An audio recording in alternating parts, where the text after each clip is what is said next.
नमस्ते। इसके पहले के दो वीडियो में मैंने आपको जैन धर्म के प्रमुख सिद्धांत, जैन संघ आदि के बारे में बताया।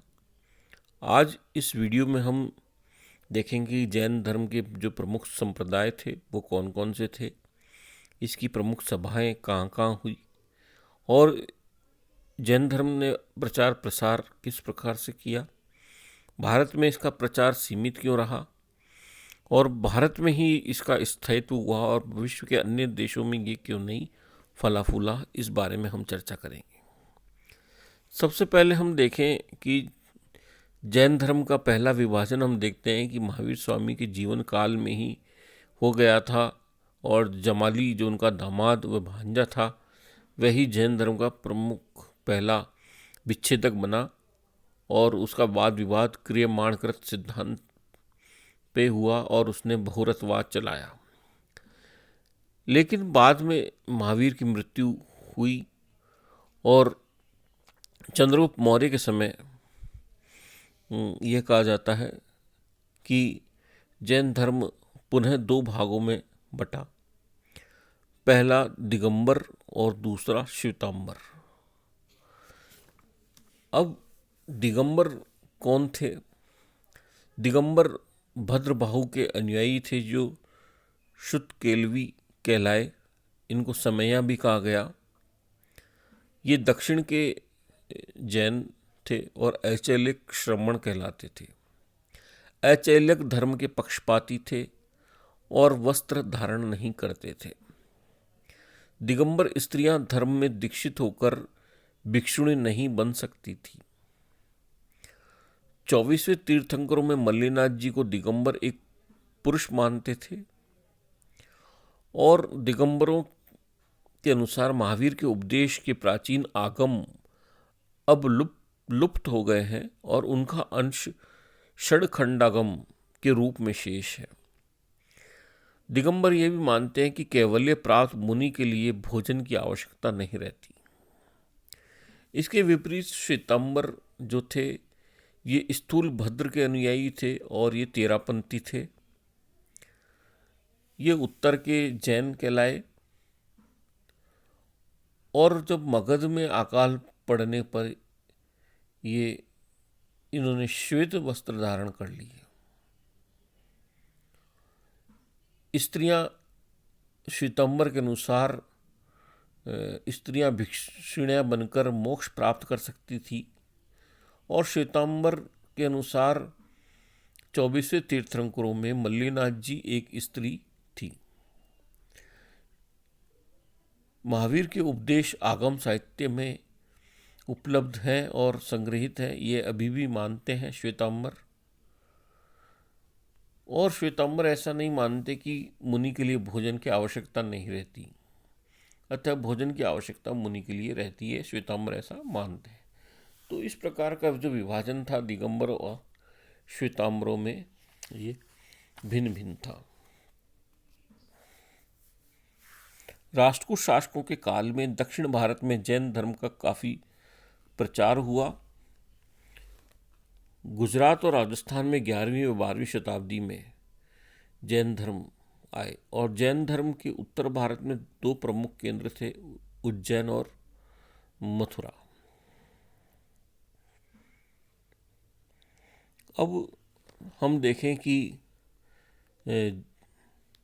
अजातशत्रु का पुत्र उदायु, कलिंग नरेश खारवेल, मौर्य सम्राट चंद्रगुप्त मौर्य आदि जैन मतावलंबी थे।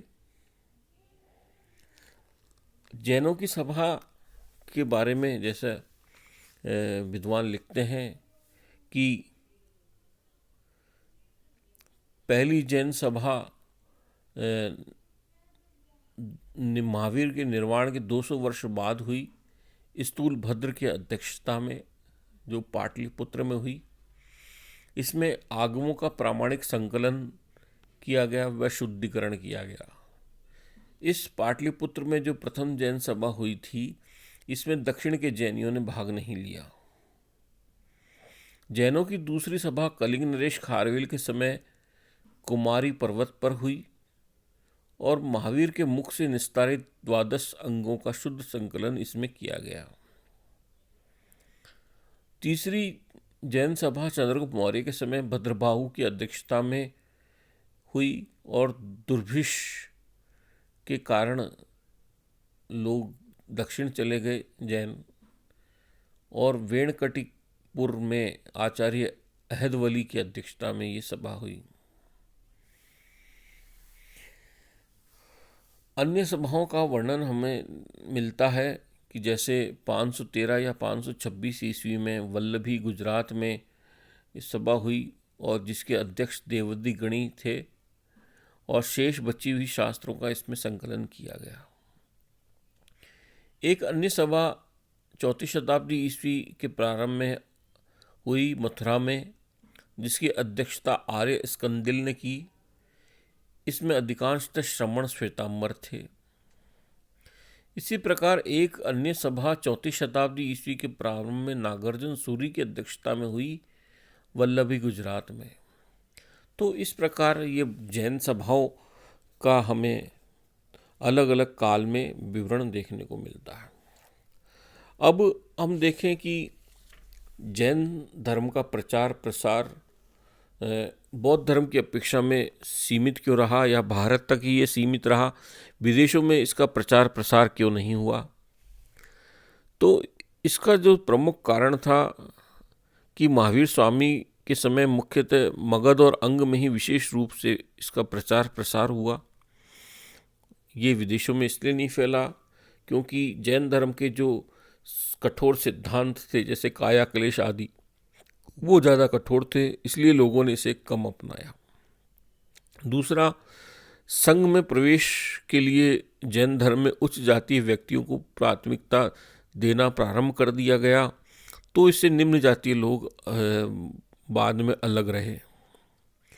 तीसरा, अपने को ब्राह्मण धर्म से ये पूर्णतः पृथक नहीं कर सका। जाति व्यवस्था, धार्मिक व्यवस्था, सांस्कृतिक व सामाजिक संस्कार, भक्तिवाद, देवी देवता, इसने अधिकांशतः चीज़ें अपना ली। जैन धर्म के 22वें तीर्थंकर अष्टनेमी स्वयं ब्राह्मण धर्म के कृष्ण माने गए। तो इस तरह से जब एक अलग अस्तित्व नहीं रख पाया एक धर्म, तो उसकी आइडेंटिफाई करना विदेशों में ये एक तरह से मुश्किल होता है। जैन धर्म का संगठन जनतंत्रात्मक नहीं था, ये अभिजातीय वर्गीय था। जैन संघ में बौद्धों की अपेक्षा प्रतिभाशाली प्रचारक व विद्वान कम थे।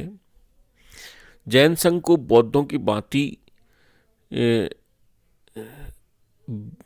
अधिकांश शासकों जैसे अशोक, कनिष्क, हर्षवर्धन का संरक्षण नहीं मिला। इस प्रकार जैन धर्म विदेशों में फला फूला नहीं। जैन संघ ने विदेश में अपना प्रचार प्रसार भी नहीं किया। जैन प्रचारकों ने कला जैसे मूर्तिकला आदियों में अपने प्रचार को सशक्त माध्यम नहीं बनाया, जैसे कि बौद्धों ने बनाया। गांधार कला और मथुरा कला में बुद्ध की सर्वश्रेष्ठ मूर्तियां बनाई गई। उसी तरह जैन प्रचारकों ने कला को अपना प्रचार का माध्यम नहीं बनाया। एक कारण यह था कि जैन साहित्य बाद में प्राकृतिक बजाय संस्कृत में लिखा जाने लगा, जो जनभाषा नहीं थी, अभिजातीय वर्गीय भाषा थी, जबकि बौद्धों ने अपने उपदेश पाली भाषा में, प्राकृत भाषा में दिए। तो इस प्रकार यह कारण रहा कि जैन धर्म बौद्ध धर्म की अपेक्षा अधिक लोकप्रिय नहीं हो पाया विदेशों में या भारत से बाहर। भारत में इसके स्थायित्व, जबकि बौद्धों से ज़्यादा हम देखते हैं कि भारत में इसके स्थायित्व के कारण क्या रहे हैं। आज बौद्ध धर्म का विश्व का 5वां भाग अनुयायी है, पर ये भारत से लोप हो चुका है, या भारत में इसके बौद्ध धर्म के बहुत कम अनुयायी हैं। पर जैन धर्म यदि विदेशों में नहीं है, पर भारत में ये भलीभांति फल फूल रहा है। इसके बहुसंख्यक अनुयायी व मंदिर हैं, धार्मिक पर्व त्यौहार है। भारत में इसके स्थायित्व के क्या कारण रहे? जैन अनुयायी कम थे, अतः कम अनुयायी अल्प संप्रदाय में संगठन, एकता, अनुशासन बनाए रखना सरल होता है व संपर्क सुगम होता है, इसलिए भारत में ये स्थायी रहा। जैन भारत में एक जाति के रूप में संगठित हो गए। विवाह व खान पान इन्होंने अपने समुदाय तक ही सीमित रखा। इसलिए ये स्थायी रहे। ब्राह्मण धर्म के अनेक सिद्धांत जैन धर्म में प्रवेश कर गए, अतः ब्राह्मण व जैन एक दिखने लगे। जैन धर्म की यही निर्बलता उसके आपातकाल में संरक्षिका बनी और रूढ़िवादी कट्टर मिहिरकुल आदि आक्रमणकारी ब्राह्मण व जैन धर्म में अंतर न ढूंढ सके, अतः बौद्धों की अपेक्षा जैन धर्म को उनके आक्रमण व कट्टरता का कम सामना करना पड़ा। तो बौद्धों के विरुद्ध जो आए, हूण आए, दूसरे आक्रमणकारी या कुषाण आए, उन्होंने जब ब्राह्मण धर्म को स्वीकार कर लिया तो, या वैदिक धर्म को स्वीकार किया, तो उन्होंने बौद्धों पर हमला बोला। और जैन धर्म, क्योंकि ब्राह्मण और जैन एक जैसे ही दिखते थे, इसलिए उन्होंने जैन धर्म के बजाय बौद्धों पर ज़्यादा हमला बोला। तो इस प्रकार से हम कह सकते हैं कि यह कारण है कि भारत में बौद्ध धर्म लुप्त हो गया या कम संख्या में है जब बजाय जैन धर्म के। तो ये हम देखते हैं कि ये जैन धर्म था। जैन धर्म के प्रचार प्रसार के बारे में हमने पढ़ा, इसके सभाओं के बारे में हमने अध्ययन किया कि कहाँ कहाँ इसकी सभाएं हुई और इसकी प्रमुख शिक्षाएं क्या थी। धन्यवाद।